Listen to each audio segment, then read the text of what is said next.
بسم اللہ الرحمن الرحیم صلی اللہ علیہ وسلم۔ لائف چینجنگ 786 کے ناظرین کو انشاءاللہ تعالی آج ہم حضرت محدث سورتی رحمۃ اللہ تعالی علیہ کے تعلق سے کچھ سنیں گے اور سنائیں گے، عرض کریں گے۔ آئیے سنتے ہیں۔ آپ علماء و سلف صالحین کا آئینہ تھے۔ آپ ہر مقام احکام شریعت کو پیش نظر رکھتے تھے اور فرماتے تھے کہ ایک مسلمان کا اٹھنا بیٹھنا، کھانا پینا، ملنا جلنا سب کچھ اللہ عز و جل کے لیے اور رسول اللہ صلی اللہ علیہ وسلم کی سنت کے مطابق ہو۔ آپ بہت کم بولتے تھے، مدرسہ ہو یا مسجد، گھر ہو یا محفل، آپ زیادہ تر خاموش رہتے تھے اور اختلاف مسائل میں صرف اس وقت رائے دیتے جب آپ سے پوچھا جاتا۔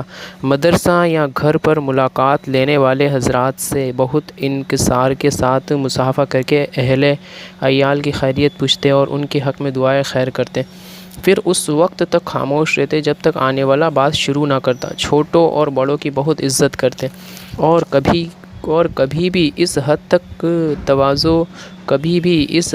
تواضع کرتے کہ آنے والا پر رقت طاری ہو جاتی۔ حضرت محدث سورتی کی علمیت اور ولایت کا شہرہ پورے ہندوستان میں عام تھا اور لوگ دور دراز سے سفر کر کے آپ کی ملاقات کے لیے پیلی بھیت آتے۔ مدرسہ اور مسجد میں ہمیشہ مسافروں کا قیام رہتا تھا، جس میں بڑی تعداد طالب علموں اور اولیاء اکرام کی ہوتی تھی۔ آپ ہمیشہ نظریں نیچی رکھتے اور بات کرنے والوں کی طرف بہت کم دیکھتے۔ آپ کو بچوں سے خصوصی پیار تھا۔ یہی وجہ ہے کہ اطراف کے تمام بچے نماز عصر کے بعد آپ کے چاروں طرف دائرہ بنا کر بیٹھ جاتے اور آپ ان بچوں کو نصیحت فرماتے تھے۔ زیادہ تر نماز عصر سے مغرب تک مسجد میں قیام فرماتے ہیں، لیکن اس دوران بچوں کے علاوہ کوئی اور شخص نہ جاتا، کیونکہ آپ وظائف میں مشروف رہتے تھے۔ آپ نماز تہجد کے بعد وظیفہ پڑھتے اور نماز فجر سے کچھ پہلے گھر کے تمام لوگوں اور مدرسے طلبوں کو بیدار کرتے، اور کوئی کاہلی سستی کرتا تو اس کے منہ پر پانی ڈال دیتے تھے۔ ماشاءاللہ۔ اکثر آپ کے برادر مولانا عبداللطیف شکوہ کرتے تھے تو فرماتے کہ میں اس لیے سردی میں پانی ڈالتا ہوں تاکہ مر جائے تب نماز نہیں پڑھ سکتا۔ تو پھر زندہ رہنے کا کیا حق ہے؟ نماز فجر کے بعد آپ قرآن شریف کی تلاوت فرماتے اور عشاء کی نماز کے پہلے ناشتہ کرتے اور کچھ دیر گھر میں بیٹھتے، پھر مدرسہ تشریف لے جاتے۔ 12 بجے دوپہر کو کھانا کھاتے اور کچھ دیر قیل اللہ آرام کے بعد ظہر کی نماز کو جاتے اور ظہر کے بعد سے عصر تک طالب علموں کو حدیث شریف کا درس دیتے۔ مغرب اور عشاء کے درمیان خاندان کی بچیوں کو حدیث کا درس دیتے، جس میں محلوں کی عورتیں بھی کثیر تعداد میں شریک ہوتی تھیں۔ عشاء کی نماز کے بعد دیر رات تک لکھنے پڑھنے میں مشروف رہتے۔ حضرت محدث سورتی نہایت دھیمی آواز میں بات کرتے، حتیٰ کہ محفل، وعظ اور دیگر جلسوں میں بھی یہی طریقہ آپ کا تھا۔ ظہری نماز میں بلند آواز سے قرات تلاوت قرآن فرماتے، خصوصاً فجر کی نماز میں لمبی سورت تلاوت فرماتے اور اکثر دوران تلاوت رقت طاری ہو جاتی۔ حضرت محدث سورتی سے پیلی بھیت کے رہنے والوں کی عقیدت و محبت کا یہ عالم تھا کہ دور دراز کے محلوں سے لوگ فجر کی نماز آپ کے پیچھے ادا کرنے کے لیے بیلوں والی مسجد آیا کرتے تھے، تاکہ روزگار پر جانے سے پہلے آپ کی زیارت و مصافحے سے شرفیاب ہو سکیں۔ مدرسۃ الحدیث میں زیر تعلیم طلباء کے لیے پیلی بھیت کے اکثر گھروں میں چندے بند ہوئے تھے۔ خصوصاً حضرت مولانا فضل حق پنجابی سوداگر شاگرد حضرت محدث سورتی طلباء کے لیے ظہر بعد کھانے کا انتظام کرتے اور اپنی نگرانی میں طلباء کو کھانا کھلاتے۔ ان کے جو بچے مدرسے میں پڑھتے ہیں ان کو کھانا کھلاتے۔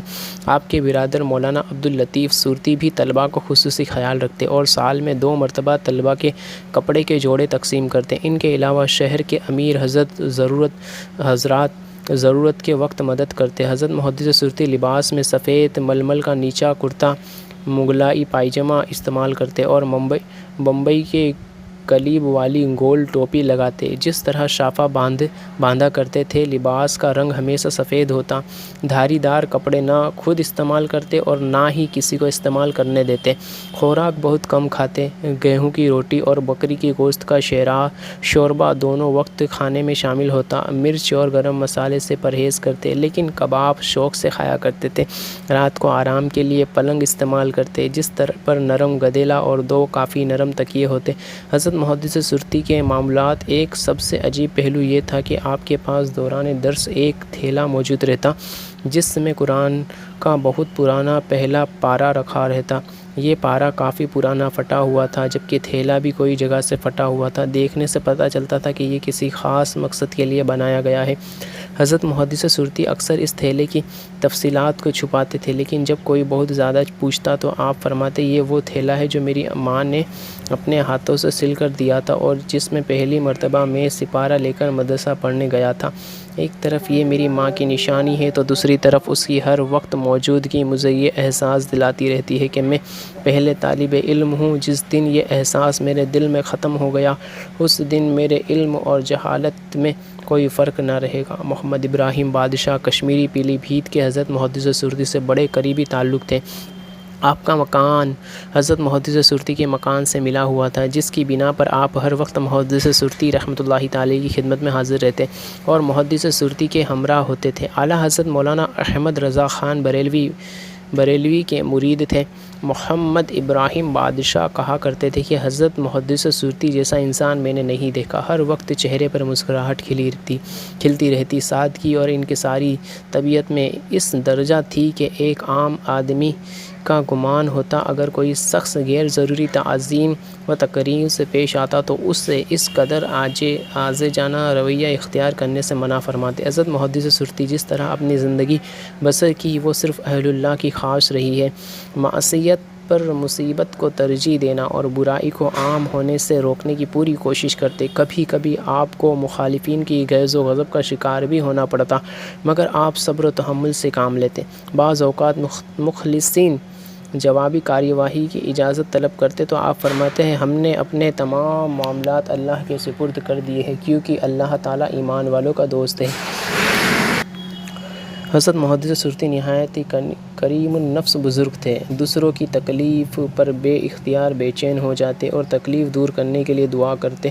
بیمار اور مجبور لوگوں پر خصوصی شفقت اور محبت فرماتے اور خدمت کی نیت سے ان کو اپنا مہمان رہنے کے لیے کہتے۔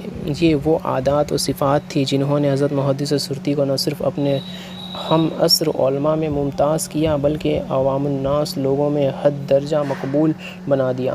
آپ کی پیدائش عیسوی سن کے اعتبار سے 1836 میں ضلع سورت، بھارت میں ہوئی۔ آپ کا وصال 12 جمادی الاولیٰ بمطابق 12 اپریل عیسوی سن 1916 میں کے روز ہوا۔ صلی اللہ علیہ وآلہ وسلم۔ زیادہ کچھ تو یہ ان کے بارے میں مختصر سا یہ میرے پاس تھا تو میں نے آپ کو پڑھ کے سنایا ماشاءاللہ۔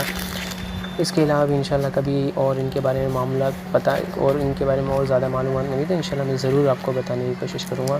اللہ پاک کی بارگاہ میں دعا ہے کہ میں بھی صورت میں ہی رہتا ہوں۔ اللہ پاک حضرت محدث سرتی علیہ رحمہ کے صدقے پھر ہماری پریشانیوں کو دور فرمائے اور شہر صورت کے تمام مسلمانوں، تمام دنیا میں جہاں پہ مسلمان آباد ہے، سب کی عزت و آبرو، جان و مال، عقائد و ایمان سب کی حفاظت فرمائے اور ہم سب کو ایمان کے سلامتی والی مدینہ میں موت نصیب فرمائے ہیں۔ السلام علیکم ورحمۃ اللہ وبرکاتہ۔ لائک شیئر سبسکرائب ضرور کیجیے گا، کچھ کنفیوژن ہو تو کمنٹ کر کے بتائیے گا، ٹھیک ہے؟ السلام علیکم۔